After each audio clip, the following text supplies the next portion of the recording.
Mark, it's an interesting kind of twist of semantics here, stepping down versus fired. How do you think that designation asserted itself today?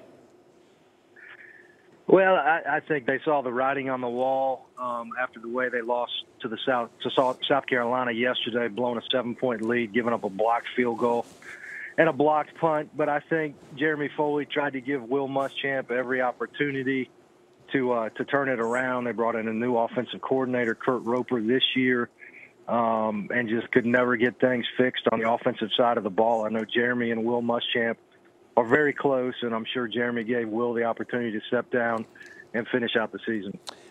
Jeremy Foley certainly had success as it pertains to hiring head coaches, not only in football with Urban Meyer, but also basketball with Billy Donovan. Was it a case where he just missed with Muschamp, or was Muschamp sort of bitten by the injury bug for some of these star recruits that he brought in? Yeah, I mean, I think obviously injuries hurt him. I think at one point they had 19 guys out last season with significant injuries. But I think, if you look back at Muschamp's tenure in Gainesville, they could just never get it fixed on offense. They started with Charlie Weiss as his offensive coordinator, brought in Brian Harsin from Boise State last year, and then brought in Roper from Duke this year. And, I think at the end of the day, you don't want to pin it on one guy, but Will hitched his cart to Jeff Driscoll, and Driscoll never developed like Florida thought he would.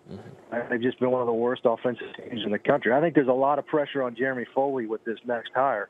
He's made some great hires. You mentioned Urban Meyer and Billy Donovan, but if you look back, he's missed on 2 of his last 3 football hires with Ron Zook and now Muschamp. So I think he has to get this one right.